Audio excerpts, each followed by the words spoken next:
Hey guys, we're not racing today, but we're driving this 911R around the LA canyons. We're going to talk about my top 5 favorite sim racing channels on YouTube. Stick around, it's going to be interesting. Alright, 911R, manual transmission. We're using our Pro Sim shifter today. I love this thing so much, man. I wish I could put this in my real car, but that's not what we're here to talk about today. You should just actually try to take it easy before you wreck and I have to shoot this video 16 times, but I want to talk about my favorite YouTube channels to watch in no particular order. They're just my top 5s. There's no number 1. They're just the channels that I like to watch the most and the channels I spend the most time watching. So, coming in at number 5, actually that's not even number at 5. One of my number 5s, and just for the record, this is going to be 5 out of 5. One of my number 5s, Barry Rowland, Sim Racing Garage. Thank you, Barry. You've cost me thousands.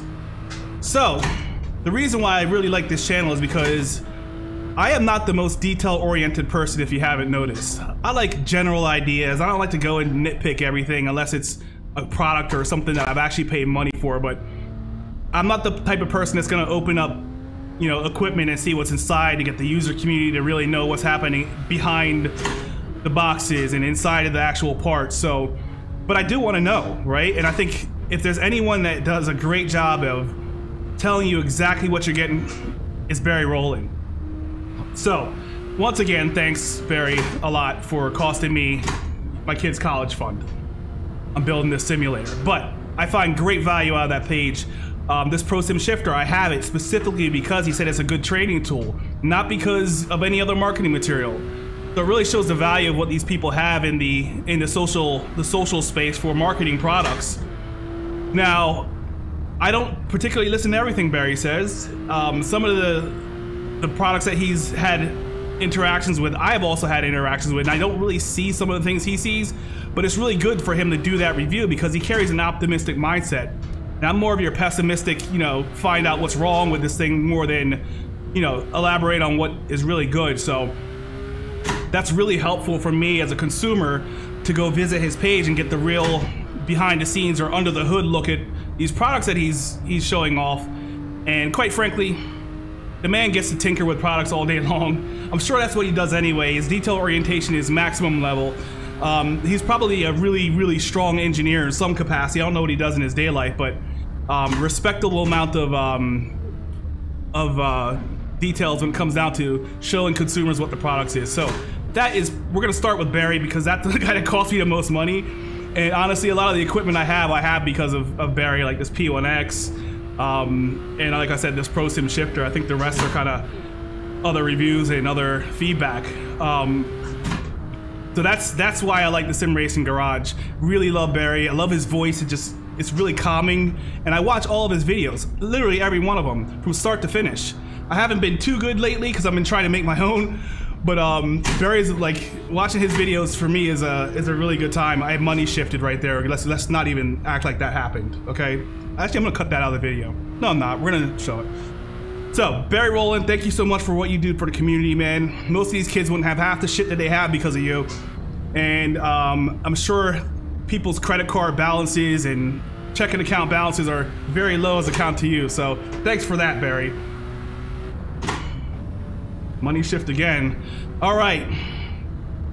Moving into my 4th. Number 4 out of 5. The Sim Pit. The Sim Pit is responsible for my initial purchase in the sim racing domain of an RC N1, and quite frankly, I fucking hated it. So, thanks for that, Sean. But honestly, what you do with the live stream when you talk about what's happening in the sim racing community and stuff that's happening with the games and stuff, just the full podcast that you guys do is one of my favorite parts of the week. And I make sure on my lunch break, which I think you have it strategically planned to be at the time of, specifically for us on the East Coast here, I love watching every minute of it. Now, some of the shit I don't care about, like I'm not into like Dirt Rally and F1 and things like that, but in general, I get to know what's happening in the community, like just in a simple 1-hour podcast with you, and I hope that never stops. I don't know the last time I watched it, but that was one of my favorite parts about the SimPits page. He has a very optimistic mindset. You know, it's very nice guy to watch. There's not much that I can say constructive about the Sim Pit outside of I wish you guys would do more podcasts. Yeah, so that's how I feel about the Sim Pit. But I still watch it every time it comes up. Like I said, when that podcast comes up, I'm glued to the TV or whatever I'm watching YouTube on. Let's get some speed back going. Jeez, I'm driving like a little bitch right now. Yeah, so that's the Sim Pit. That's my 4 out of 5. I'm not gonna do top 5. Yes, I am. Yes, I am. Yes, I am. So, coming in at number 3, and we're getting close to the top, and I think you guys already know who the top guys are for me. Boosted Media, number 3. Will, I remember when you started your YouTube channel, I was too much of a pussy to start mine. And that's something that's probably impacting a lot of people that are, you know, that want to start a channel, is that they don't have the courage to put yourself out there or the security to do so. And I can tell you, when I was thinking about doing this channel, which is roughly 2 years ago, right around when you started, I was very inspired by you starting your channel. I thought how much courage that guy has to put himself out there, right? He's relatively new, so he's not an expert yet, but the hard work that you do, specifically with all the products that you keep, you know, continuously look into, your feedback is constructive, it's not influenced. And like, you guys don't know how much hard work it is to get these products, fully open them up, play with them forever, develop an opinion, try to be constructive and political with your opinion. It's a lot of work. And the amount of volume of products that he's dealt with has helped people make the right decisions. The last video sequence I saw that Will put out was the SimuCubes versus the Fnatic DD systems. And that's a big topic. Like, everyone wants to know, should I stay in the Fnatic ecosystem or should I exit and go to SimCube?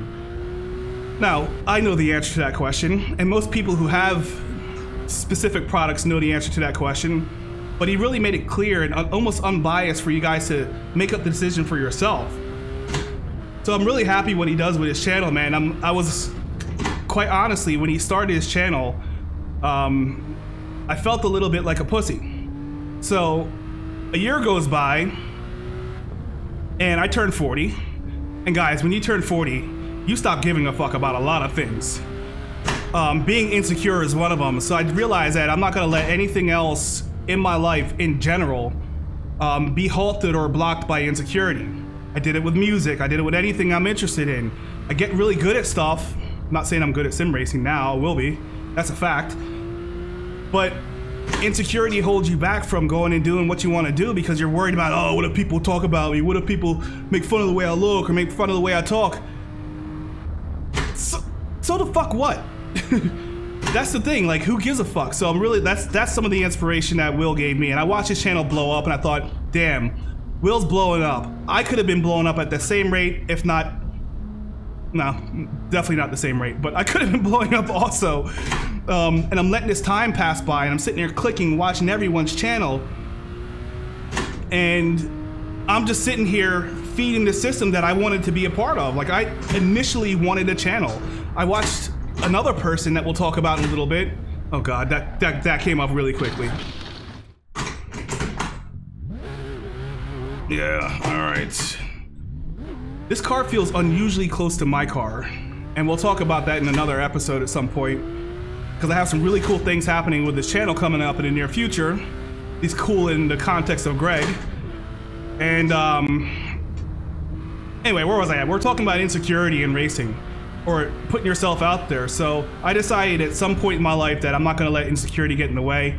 I was kind of, I don't want to say I was jealous, but I was kind of feeling bad about myself for not pursuing what I really wanted, just because I was worried about, you know, YouTube not liking some brown guy, or, you know, the way I talk is probably a little bit annoying to some people. It is what it is. I'm not gonna let that stuff get in my way anymore, and watching him grow kind of helped me get past that hurdle that I had about putting myself out there and exposing who I am and just being my fucking self on this this simulator here. But I talked a little bit of, too much about, you know, the Will thing, but I did see his video today about some of the community challenges that's happening. I also saw this guy, I can't recall his name, I don't watch his channel too much, but I'm probably gonna start. I think it's the guy from Ohio. I know he has 614 in his YouTube channel name. I probably should have done a little bit more homework and figured out who he was. This track is fucking awesome. But anyway, that's what it is. Will, thanks for inspiring folks. Thanks for the hard work you do telling us about these products. And honestly, man, I hope that I pursue this for long enough to be able to get into a session with you and, you know, shoot the shit and talk about how you feel about things, because I have a lot of similar feelings. And your video this morning was really, really impactful to me, because I believe the same exact things. And I think that sometimes we just gotta stop being outraged and stop being douches on the fucking internet and just realize that everyone's just out here to have fun and have a good time. Anyway, got a little righteous there. Moving on. Number 2, Dave Cam. Dave, every time I race in this simulator, it's usually predicated by me watching one of your videos. Cause I'm sitting on my couch, I'm watching sim racers, and I'm saying, I do the same fucking thing. Why am I not fucking recording this? All I have to do is press a button and record. So my sim racing sessions are usually predicated by watching Dave. And my girlfriend will confirm that. I'll sit on the couch, I'll make her watch Dave. She knows who you are too, by the way. I'm sitting there watching Dave rip around these racetracks that I like to rip around. I do the same exact thing. I'm even into cosmology, just like somebody else. How do you know I know that? Because I peeped that telescope in your back of your room over there. So I digress. Back to Dave. So I watch him to get motivated. I sit there and watch his sessions for about an hour. And I say, you know what? I'm gonna go get on my simulator. I'm gonna go race people. And I end up usually having a good time because I usually try to prepare myself by watching your videos. So you are part of my process now. So I appreciate your channel. Love what you do. I love the way that you are now trying to expand into different things and showing off your flight sim capability. And I just love the design language that Dave has. It's really, really cool. And he's one of my biggest motivators when it comes down to getting in a sim and getting into some races. So I'm really grateful for you being part of this community, a ginormous part of this community, specifically with GT cars and road racing. And I wanted to kind of just put that out there and say, you know, really appreciate what you guys do. And yeah, Dave, you're the reason why I race. The reason why I still race, because sometimes, you know, you race in public sessions too. This shit can get very, very discouraging. And honestly, like, I can't really race without watching Dave Cam. I sweat like a fucking pig too, if you guys haven't noticed. Coming in at the final position, I won't say it's P1, but I will say it's clearly a podium, is Jimmy Broadbent. I started watching Jimmy 3 years ago. Now, I got into sim racing because I wanted to get into racing in general from my friend Eric, who used to take me around to all the IMSA races on the East Coast. And we used to hang out in this camper and do all this, you know, race car shit, walk through the paddocks nonstop. And I said, you know what? I want to be a race car driver, just like most people.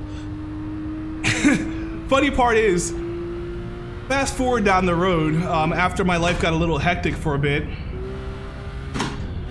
I decided, you know, I'm gonna get a cart. There's only one problem with getting a cart for me specifically. I'm 260 pounds, 6'2". These kids that I'm racing with are 120 pounds and like 5'7". I'm gonna get slayed just by the fact that I'm fat. So, my girlfriend talked me out of it. Oh God. Okay. Let's go up and see what's on top of this mountain. My girlfriend talked me out of it. And probably for good reason, because there's no way I could have been competitive racing a kart considering I weigh double what my competitors weigh. So the other option was take my car, which has turned into a beauty queen more than an actual race car, to the racetrack all the time. And I have all these mods and all this, you know, these aesthetic pieces on my car. And I thought the last time I was on a track, I was ripping over curbing and, you know, just pushing the car. And I remember all those things hitting the car and, you know, tire chunks everywhere and going off track. And I was like, you know, if I destroy this car, I'm gonna be out a lot of money. So I need to find some way to get my driving need satisfied without costing me thousands and thousands of dollars. And that's, we settled on the simulator. And that's where Sean Cole ended up costing me a couple grand with his R-Seat review, which, in all honesty, if I wasn't taking this shit so seriously, it would have been an adequate simulator. But oh no, going the wrong way. I have a little bit more demanding needs for my sim, and that's more about adjustability and mods. If you haven't noticed, I really like modifying things. Whoops, misshift. So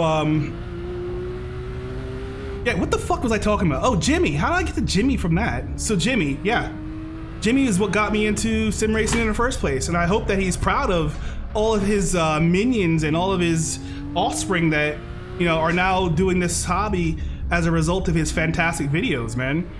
I kind of stopped watching Jimmy, to be perfectly honest, because of the F1 stuff and all the commercial stuff he was doing. I really like the, you know, the Assetto Corsa laps around tracks like this, Nürburgring.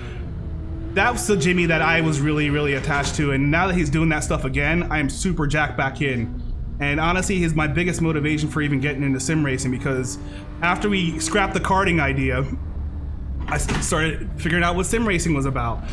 And guess who comes up first and foremost? Jimmy Broadbent. I said, this guy's likable. I really like this guy. I think there's no way you cannot like Jimmy Broadbent. So, started watching his channel every day, all day. I've seen every video, Jimmy. Every one. Except for the F1 stuff. I don't like open wheel cars too much. That did not sound healthy. And the moral of the story is, you're the reason why I'm here. So I kept you for last. I'm not saying that you're better than everyone else, even though you're quite good. What I'm saying here is that this is the reason why I'm driving this car. This is the reason why I'm on top of this mountain with this beautiful view. And this is the reason my kids will never go to college.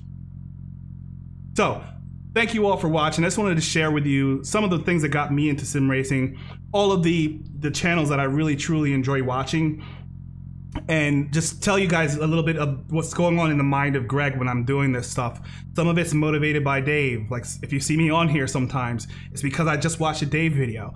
Probably watch a Jimmy and Dave video. If you see me with a new piece of equipment, it's because either somebody recommended it on the forums, or I saw a video of somebody reviewing it and I said, I want to see how that is for myself. And that's how we got to where we got to, and it kind of got out of control. I don't know if I've shared some of the updates with you, but I think I'm in the final state, but most of this stuff is all a result of these gentlemen on the internet.